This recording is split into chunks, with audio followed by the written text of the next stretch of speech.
Thanks for having me and being here and braving the weather conditions. So let's see. Okay, so this is where I live, not directly by the river. This is one of the most recent iconic landmarks of Hamburg, the new opera, the Elb Opera by the river.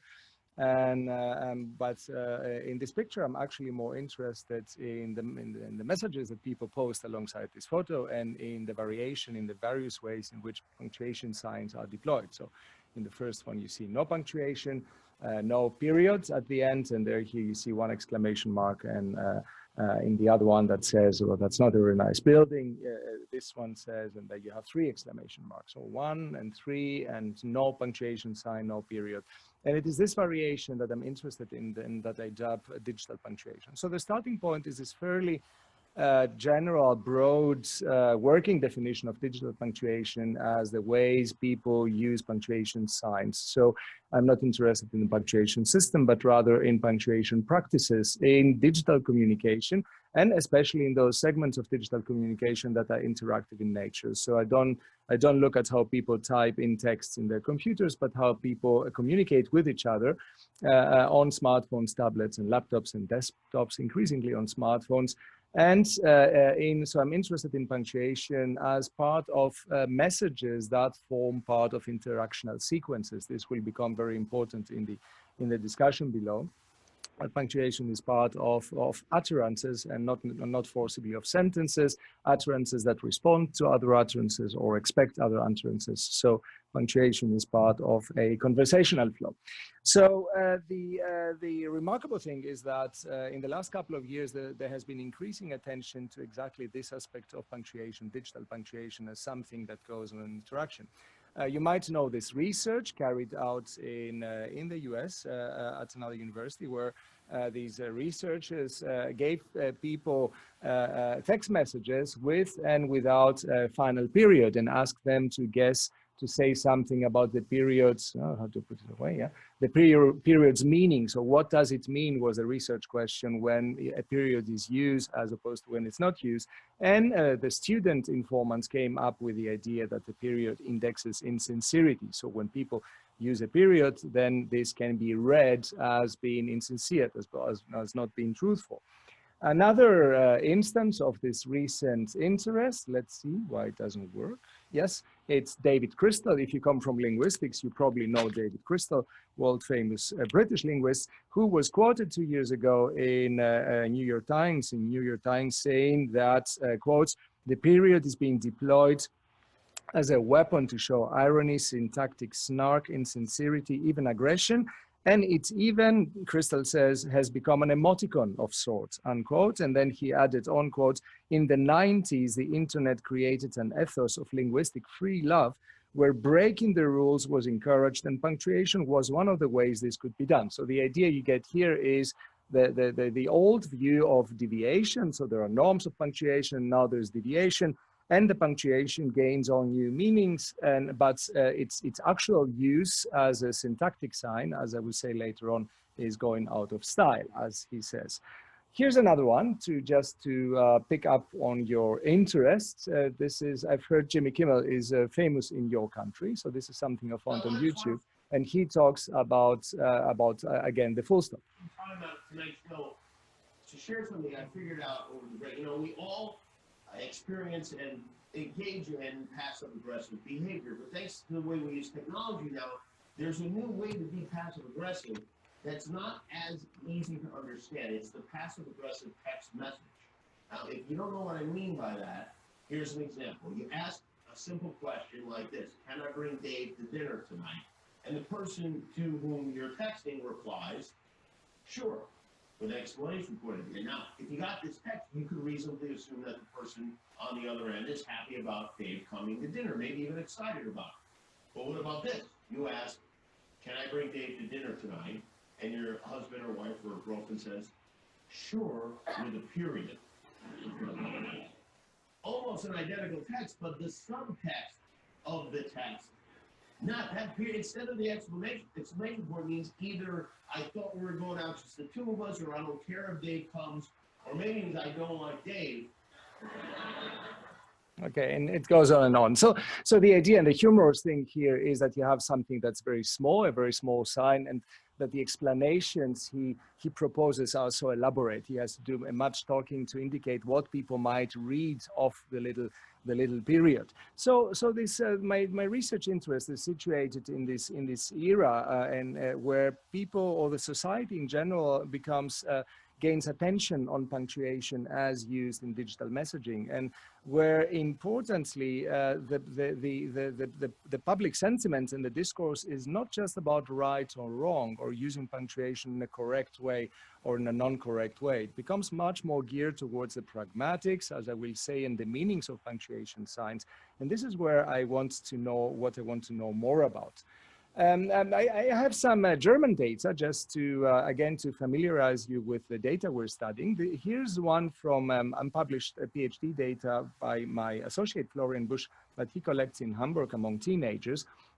This is in German, but I'll give you translation and you can look at the use or non-use of punctuation signs.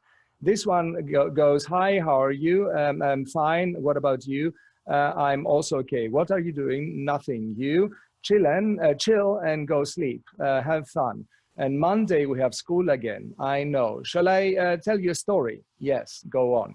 So you don't have, so actually punctuation is here important by its absence. You don't have punctuation signs besides the two question marks here, but there are some emoticons. So this is an idea that's important in this area. There seems to be a division of labor, or maybe even a competition between emoticons, emojis, and more precisely, and punctuation signs. Not everything is like that. This is a page-full feature of in the weekly newspaper, the Zeit, a quality newspaper, and this is about one of the members of the German national football team. And what they do is they simulate or they represent a WhatsApp interaction with him in the advent before the last World Football Cup. And if you look more closely, so you have a usage of punctuation that very much conforms to the norms. So these could have been any written texts, and they have the periods and the commas.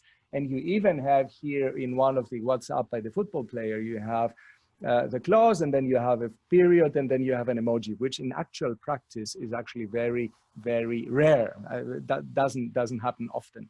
Here's another example. This was this is an exchange between me and my partner who was on the train to work and then wrote me that a group of people are talking here about how offending it is when they receive messages without a period and a comma. And these are young, she says. So the idea that these are young people and feel offended by the lack of punctuation. And I'm joking about this and saying, yeah, they're probably law students as such. And then she writes on, yeah, you're right. They're talking about juvenile penal rights or criminal law. So people talk about punctuation in Germany as well. And you have these different representations of punctuation. So this is a field that is an area that's interesting across languages. That is the point. So the main points I want to do in the paper, and we're doing in our research about punctuation in Hamburg, is first that we should not isolate digital punctuation from other things going on with digital language, and we see punctuation as part of an expansion of written language registers. So to put it more plainly, new generations of people learn to write in new ways and differentiate the registers of written language. So that the assumption or the subtext of that is people do not forget how to write formally, but they learn how to write informally. So this is the meaning of expansion here. The second point that I will try to persuade you about in this talk is that punctuation is a stylistic resource. So punctuation signs are things that can be used, deployed intentionally to create meaning in conversation. So punctuation signs are not read anymore as conforming to the rules or not conforming to the rules, but they are read in terms of the pragmatic intentions of the sender of the writing. I also claim that the punctuation practices by people out there disrupt the normative binary that punctuation is traditionally framed with or associated with. So the view on punctuation as right or wrong, keeping with the rules or flouting the rules. So I think, unlike David Crystal, I think that nothing is to be gained when we look at punctuation through a normative lens and ask, is this a deviant use of punctuation? Is this a right or wrong use of punctuation? We need a new perspective on that. And so I try to show that punctuation signs gain new meanings, both in terms of what they do in interaction and in terms of how people think of them. So that would be the language ideological level. What we do in Hamburg in our research on punctuation is that we have some corpora from private message exchanges, especially on WhatsApp. There is a substantial corpus collected by my associate Florian Busch with WhatsApp threads among 23 high school students in northern Germany in secondary schools. And then he also has interviews with most of these students. I have another corpus of 24 group chats among young female adults compiled by a graduate student in the process of her master thesis. There are smaller data and additional examples that I use and then draw on in developing the ideas I will talk about. And there is also data from public discourse, because as you will see, an aspect of what's of interest to me is how meta-linguistic discussions about punctuation go on in public. And these are unsystematically collected excerpts from newspapers, blogs, social media. So whenever people seem to talk about punctuation or index some knowledge about how punctuation means, how punctuation creates meaning. So this gentleman, the tall gentleman, is Florian Busch, my associate, whose work I draw on here. Okay, if you look at punctuation research in linguistics, there's not, at least in German linguistics, there's not very much to be had. There are in Germany generative approaches to the punctuation system and structuralist research. So the interest is in the punctuation system, its syntactic workings, and also in written language acquisition. And the view of punctuation there is what Nunberg has called a transcriptional view of punctuation. So punctuation is not viewed as an autonomous system, but as a heteronymous system, something it is there to represent spoken language and does not unfold meaning by itself.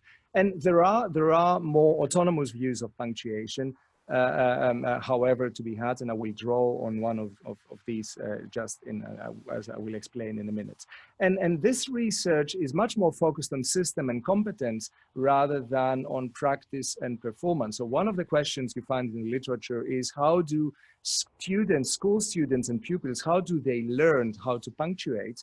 And so the view of this research on performance, that is on the actual use of punctuation, is a corrective one. So the idea is, let's see how young people punctuate in order to correct them and to increase their competence. And this is not very useful for, I think, for what people do with digital punctuation. There's also a language ideological framing, I think, in this research, in that there is very much this binary normative view, the right or wrong binary, reproduced within linguistics itself.